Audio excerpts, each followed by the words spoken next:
A'udzu billahi minasy syaithanir rajim.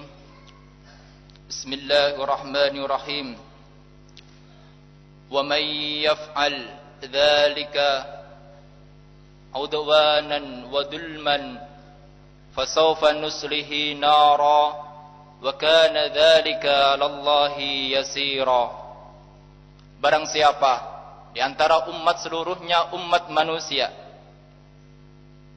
barang siapa, karena Allah lah, dialah zat yang menjanjikan seluruh hamba-hamba Allah termasuk kita semuanya, menjanjikan kenikmatan yang kekal abadi, yaitu surganya Allah bagi siapa? Bagi hamba-hamba Allah yang mau bertakwa kepada Allah Subhanahu wa taala, yang mau mensyukuri nikmat-nikmat Allah Subhanahu wa taala dan menjauhi seluruh larangan-larangan Allah Subhanahu wa taala. Dan dialah zat yang telah menciptakan kita sekaligus menjanjikan kepada hamba-hambanya dengan azab yang menghinakan, dengan azab yang paling pedih. Tidak ada azab yang lebih pedih kecuali azabnya Allah Subhanahu wa taala bagi hamba-hamba Allah yang mengkufuri akan perintah-perintah Allah Subhanahu wa taala, yang senantiasa bermaksiat kepada Allah Subhanahu wa taala. Dan perlu kita tekankan, kita semuanya adalah termasuk ciptaannya Allah, dan kita semuanya adalah termasuk hamba-hamba Allah Subhanahu wa taala, dan pastinya kelak kita akan dimintai pertanggungjawaban di yaumil qiyamah akan perbuatan-perbuatan kita selama di dunia. Apakah kita ini termasuk hamba-hamba Allah yang beribadah, yang taat kepada Allah, ataukah justru kita hamba-hamba Allah yang bermaksiat kepada Allah Subhanahu wa taala. Kalau taat, surga balasannya. Kalau bermaksiat, neraka balasannya. Itu adalah janji Allah Subhanahu wa taala yang dituturkan di dalam Al-Qur'anul Karim. Wa may yaf'al dzalika, barang siapa di antara hamba-hamba Allah Subhanahu wa taala yang melakukan kemaksiatan kepada Allah Subhanahu wa taala. Khususnya di sini adalah qatlun nafsi, yaitu membunuh dirinya sendiri. Mati dalam keadaan bermaksiat kepada Allah, kata Sayyidina Muhammad, dicabut imannya. Janganlah kita itu membunuh diri. Janganlah kita itu membunuh diri kita sendiri. Semuanya sudah ada takdirnya. Semuanya sudah diberikan batasan-batasan oleh Allah Subhanahu wa taala. La yukallifullahu nafsan illa wusaha.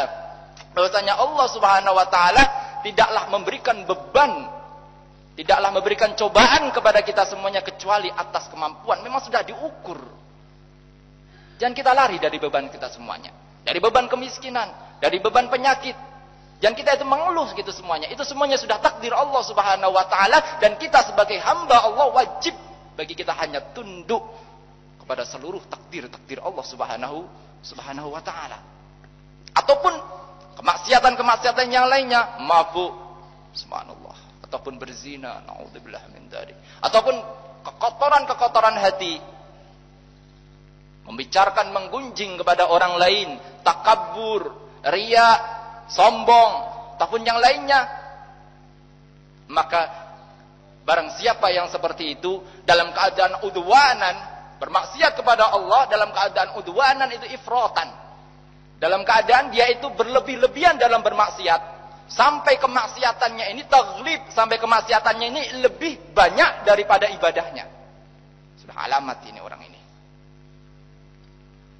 Kalau hari ini orang tersebut tidak lebih baik daripada hari kemarin, sungguh orang tersebut itu celaka. Demikian juga sebaliknya, kalau amal-amalnya ini lebih sedikit daripada kemaksiatannya, sudah alamat-alamat orang ini adalah orang yang celaka. Yaitu udwanan, yaitu sampai ifrat, sampai lebih banyak maksiatnya daripada pahalanya, daripada ibadahnya. Jadi satu hari 24 jam yang dibuat maksiat, 23 jam, yang 1 jam hanya untuk ibadah. Yang 23 jam maksimal untuk kemaksiatan kepada Allah. Orang-orang tersebut ini adalah dijanjikan, diancam oleh Allah Subhanahu wa taala, fasaufa nuslihi nara. Maka sungguh kami, Allah Subhanahu wa taala, bagi orang-orang yang seperti itu, yang tidak berpuasa bulan Ramadan, bagi laki-laki ataupun perempuan yang tidak mempunyai udzur, tolong saudara-saudara kita mungkin, tetangga-tetangga kita mungkin kita menjumpai pada waktu kita berada di dalam majelis ilmi seperti ini, berangkat dari rumah kita jumpa kepada saudara-saudara kita yang mungkin belum berpuasa ataupun yang lainnya. Sungguh ancaman Allah Subhanahu wa taala yang meliputi mereka semuanya. Kita harusnya kasihan kepada mereka. Dan kewajiban bagi kita sebagai seorang muslim tatkala melihat saudara muslim yang lainnya ini bermaksiat kepada Allah Subhanahu wa taala, karena memang diancam oleh Allah, sawfa nusrihi nara, maka sungguh kami akan memasukkan orang-orang yang bermaksiat kepadaku, yang mengingkari perintah-perintahku, yang justru mereka ini mengikuti hawa nafsunya, mengikuti iblis, yang pastinya iblis berada di dalam neraka jahanam. Barang siapa yang mengikuti seperti itu, aku ancam dengan siksaan api neraka. Maka daripada itu, kewajiban kita kepada sesama yang lainnya tatkala memandangnya ini adalah dengan pandangan rahmat dan syafaqah, dengan randangan rahmat kasih sayang, dengan syafaqah kecintaan. Kewajiban kita semuanya. Ditekankan juga di dalam kitab Salam Taufik juga, kita wajib kepada orang muslim yang lainnya untuk memandang pandangan syafaqah dan rahmat tatkala orang muslim yang lainnya ini bermaksiat kepada Allah Subhanahu wa taala. Karena ditakutkan, kenapa? Kalau kita itu memandang orang yang bermaksiat kepada orang lain, hakikatnya mereka itu diancam oleh Allah. Hakikatnya mereka itu akan dimasukkan oleh Allah Subhanahu wa taala di dalam api nerakanya Allah. Harusnya tatkala kita itu mempunyai iman yang sempurna, la yu'minu ahadukum hatta yuhibbu li akhihi ma yuhibbu li nafsihi. Tidaklah memiliki iman yang sempurna di antara umat-umatku sampai mereka ini mencintai saudaranya melebihi mencintai dirinya sendiri.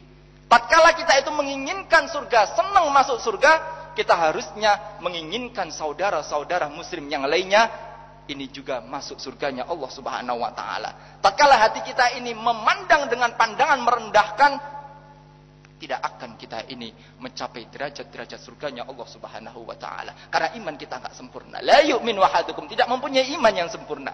Kalau kita ingin mengapai derajat firdausnya Allah Subhanahu wa taala, cintai saudara-saudara kita yang lainnya. Dengan kecintaan yang seperti halnya kita senang dengan diri kita sendiri. Tatkala kita itu senang mendapatkan surga, senang untuk tidak dibakar dengan api neraka, maka kita harus sebaliknya berharap seperti itu kepada orang muslim yang lainnya. Bahwasanya Imam Al-Ma'ruf Al-Karhi, beliau tidaklah bertemu dengan seorang yang bermaksiat kepada Allah Subhanahu wa taala kecuali beliau, ini thariqahnya para ulama, thariqahnya para aulia-auliaillah. Kecuali beliau ini pasti mendoakan mereka ini dengan doa maghfirah, ampunannya Allah Subhanahu wa taala, dan rajaan minallahi ar-rahmah. Dan Ma'ruf Al-Karhi pasti ini menginginkan atau mengharapkan oleh Allah Subhanahu wa taala, kepada Allah Subhanahu wa taala rahmatnya Allah semoga diturunkan kepada orang yang ahli maksiat seperti itu. Bahwasanya Imam Abu Abdillah Al-Balighi, barang siapa orang yang tidak memandang malam yang duril usah bi'ainil rahmah faqad kharaja an tariqil haqq. Barang siapa seseorang mukmin, seorang muslim, sama-sama umatnya Sayyidina Muhammad, seperti halnya kata Rasulullah, tubuh yang satu, tatkala satu yang lainnya ini tersakiti, maka tubuh yang lainnya yang tidak tersakiti juga ikut sakit. Tubuh yang lainnya panas, yang lainnya juga ikut panas. Barang siapa yang tidak memandang orang muslim yang lainnya dengan pandangan-pandangan rahmat, tatkala orang muslim ini bermaksiat kepada Allah, maka sungguh faqad kharaja an tariqil haqq.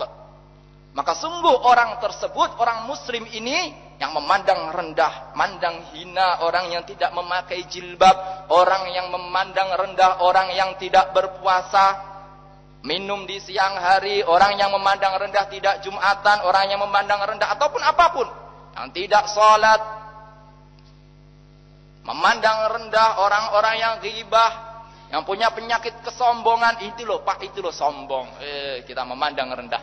Maka orang-orang yang memandang rendah seperti ini faqad kharaja an tariqil haqq, maka sungguh orang tersebut sudah menyimpang, sudah keluar dari jalan-jalan kebenaran. Kita ngikuti siapa? Kita ikuti siapa coba?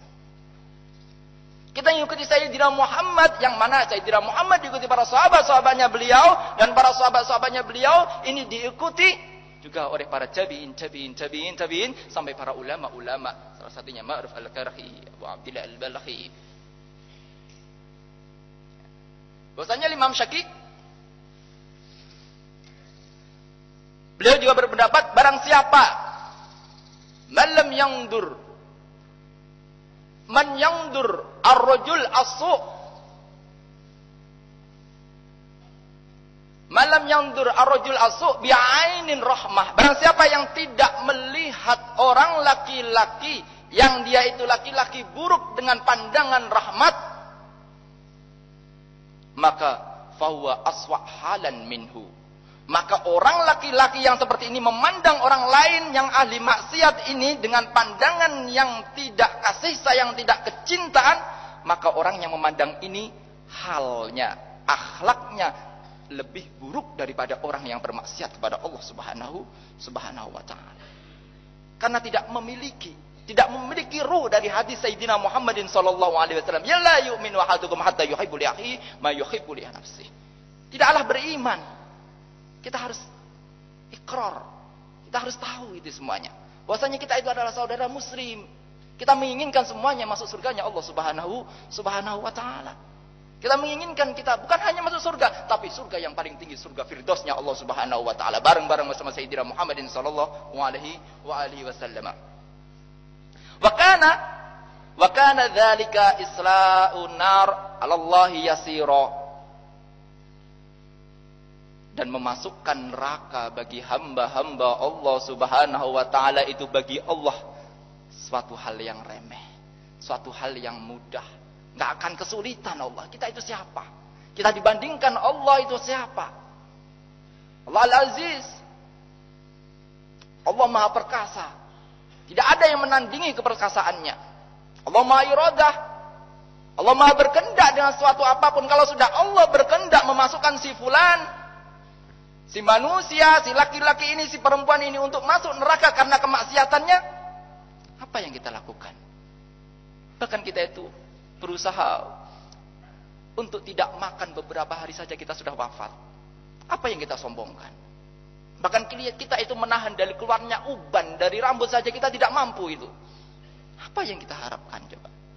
Bahkan kita keluar dari kematian itu pun tidak akan mati. Kullu nafsin dha'iqatul maut. Apa yang kita sombong? Kita semuanya pasti mati. Dan seseorang ini sebenarnya nggak ada yang ingin mati, inginnya panjang umur. Tapi kalau sudah idza jaa ajalukum, tatkala datang ajal kalian semuanya, sungguh pasti kita semuanya berada di dalam kehendak Allah Subhanahu wa taala. Kita tidak bisa terlepas dari kematian. Pasti itu. Dan juga sebaliknya, tatkala Allah sudah berkehendak orang ini masuk nerakanya Allah karena kemaksiatannya, sudah kita tidak bisa menghindar dari itu semuanya. Nauzubillah. Dan siksanya api neraka begitu pedih. Diceritakan pada sana Imam Ibnu Abbas radhiyallahu an, bahwasanya siksanya api neraka ini saking membakarnya api neraka, kulit-kulit ini sampai mengelupas. Seluruh dari ujung rambut sampai ujung kaki ini mengelupas semuanya Allah. Bagaimana kita? Kita dipotong jarinya saja sudah sakitnya, Masya Allah. Dikelupas kulitnya, jarinya saja sudah. Itu dari ujung rambut sampai ujung. Mi'ata marrah. 1 jam itu banyaknya 100 kali kupasan itu. 1 jam di dalam api neraka ini kata Imam Ibnu Abbas, bahwasanya 1 jam ini 100 kali kupasan, dikupas, dibakar oleh api neraka sebanyak 100 kali. Bayangkan berapa tahun orang-orang yang ahli maksiat kepada Allah. Makanya kita memohon kepada Allah, ya Allah, taubatan nasuha ya Allah. Detik ini juga jangan sampai kami ini melakukan kemaksiatan lagi. Kami menginginkan surgamu ya Allah. Kami sudah percaya bahwasanya siksaan api nerakamu begitu pedih.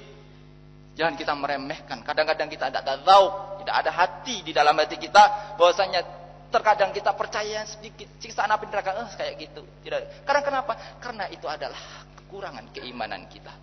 Percaya kepada ayat-ayat Allah Subhanahu wa taala. Kita harus tadabbur, tambah keimanan kita tambah keimanan kita mengenai apa? Mengenai iman bahwasanya siksaan api neraka itu begitu pedihnya. Kita lanjutkan. In tajtanibu kaba'irama, tapi ini bagi orang-orang, karena manusia ini tidak lepas dari kesalahan ya. Tidak lepas dari kesalahan, tidak lepas dari kekurangan, tidak lepas dari kemaksiatan kepada Allah Subhanahu wa taala.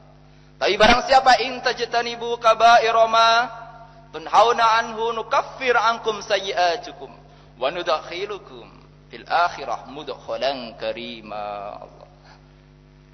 Barang siapa di antara umatnya Sayyidina Muhammad, hamba-hambanya Allah Subhanahu wa taala, di antara kita semuanya yang hadir di sini, keluarga kita semuanya yang hadir di sini, barang siapa yang menjauhi dosa-dosa besar, dosa-dosa besar, nukaffir ankum sayyi'atikum, dan dia beribadah kepada Allah, menjauhi dosa-dosa besar. Mungkin dosa-dosa kecil, melihat perempuan, melihat aurat, kita langsung beristighfar kepada Allah Subhanahu wa taala. Dan dijanjikan oleh Allah, barang siapa yang menjauhi dosa-dosa besar, akan dihapuskan dosa-dosa kecilnya oleh Allah Subhanahu wa taala. Menjauhi zina, menjauhi minum khamar, menjauhi gunjing. Ayo, ini yang sering ini. Kadang kalau kita memandang zina, wah aib, minum khamar, wah aib, tapi kadang kita nggak terasa gunjing orang lain, makan dagingnya orang lain, saudara kita dagingnya dimakan dalam keadaan busuk lagi. Nanti orang yang gunjing, kata Sayyidina Muhammad pada waktu Isra Mi'rajnya Sayyidina Muhammad, disikap rahasia langit, ditemani oleh malaikat Jibril, ada di dalam nerakanya Allah dalam keadaan dibakar api neraka, dan orang tersebut memakan bangkai daging yang begitu menyengat busuknya, dan orang tersebut lalap betul memakannya. Allah. Bagaimana sisanya? Coba kita memakan daging busuk, coba tikus yang membusuk di atas genteng aja itu baunya Masya Allah, satu rumah sudah busuk itu. Bagaimana kita menciumnya di hadapkan ini? Busuk. Sudah banyak setnya, sudah banyak ulatnya. Bagaimana kalau kita memakannya coba? Dengan lahapnya itu memakannya orang-orang yang gunjing kelak. Ditanya, ya malaikat Jibril, siapa ini? Ini adalah nanti umatmu wahai Rasulullah, yang di dunianya suka gunjing, suka makan dagingnya orang lain, membicarakan keburukan orang lain. Ini jangan dihabiskan. Ini mumpung bulan puasa, kita bersihkan hati kita semuanya. Jangan kita itu menggunjing orang lain. Kam min sha'imin laisa lahu min siyamihi illa al-ju' wal 'atas. Banyak banget orang yang di antara umatnya Sayyidina Muhammad, mereka berpuasa di siang hari, tidak makan dan minum, tapi kelak di yaumil qiyamah dia tidak mendapatkan apa-apa kecuali hanyalah rasa lapar dan haus. Kadzibta, kata Allah Subhanahu wa taala. Aku ahli ibadah ya Allah. Aku amar ma'ruf nahi munkar ya Allah. Aku orang kaya sedekah ya Allah. Aku orang alim yang mengamalkan ilmunya, ahli ibadah ya Allah. Aku puasa ya Allah. Kadzibta, engkau bohong wahai hambaku. Engkau puasa tapi engkau tidak berhenti dari menggunjing orang lain. Gak bisa masuk surganya Allah dengan pintu surga rayyannya Allah Subhanahu wa taala. Yang masuk pintu rayyannya Allah ini hanya khusus orang-orang hamba-hambanya, umatnya Sayyidina Muhammad yang ahli puasa. Semoga kita semuanya masuk pintu surganya Allah melalui pintu surga rayyannya Allah Subhanahu wa taala. Nukaffir ankum sayyi'atikum wa nudkhilkum mudkhalan karima. Dan barang siapa orang yang seperti sudah dihapuskan dosanya karena dia menjauhi dosa-dosa besar, maka oleh Allah Subhanahu wa taala akan dimasukkan di dalam surganya Allah Subhanahu wa ta'ala. Sudah, kita percaya aja, surga itu nikmat, neraka itu pedih. Kita jangan sampai merasakan siksanya neraka walaupun hanya 1 jam. 1 jam, bayangkan dibakar, dikelupas kulit kita 100 kali kupasan. Bagaimana kalau 1 hari 24 jam? Subhanallah. Sudah, kita inginnya adalah surga firdausnya Allah Subhanahu wa taala bersama Sayyidina Muhammadin sallallahu alaihi wa alihi wasallam. Bahwasanya Imam Ja'far At-Tayyar, bahwasanya tatkala beliau syahid di perang Mu'tah, beliau di dalam keadaan puasa, wahai Ja'far at-Tayyar, engkau dalam keadaan puasa, engkau payah, minumlah. Enggak, saya mau berbuka di surganya Allah Subhanahu wa taala. Dan beliau pun mati syahid tatkala mau diangkat para malaikat-malaikatnya Allah Subhanahu wa taala di surganya Allah Subhanahu wa taala, disikap surganya Allah dibuka, begitu kenikmatannya diberitahu, diciumkan bau surganya oleh Ja'far at-Tayyar oleh Allah Subhanahu wa taala. Tapi Ja'far at-Tayyar tidak begitu tertarik dengan surganya Allah. Apa? Kenapa? Mau kemana engkau Ja'far at-Tayyar? Saya rindu dengan Sayyidina Muhammadin sallallahu alaihi wasallam. Aku ingin ke Madinah terlebih dahulu. Aku ingin bertemu dan mengucapkan salam kepada Sayyidina Muhammadin sallallahu alaihi wasallam. Intinya surga itu enggak ada apa-apanya daripada nikmat bersanding dengan Sayyidina Muhammadin sallallahu alaihi wasallam. Tatkala kita lebih memilih surga atau bersanding dengan Sayyidina Muhammad, pastilah kita memilih bersanding dengan Sayyidina Muhammadin sallallahu alaihi wasallam. Maka kita ingin bersanding nanti kelak di yaumil qiyamah di surga Firdausnya bersama Sayyidina Muhammadin sallallahu alaihi wasallam. Amin amin ya rabbal alamin. Sekian dari Fakir, kurang lebihnya minta maaf. Akhir kalam minta doa selalu. Assalamualaikum warahmatullahi wabarakatuh.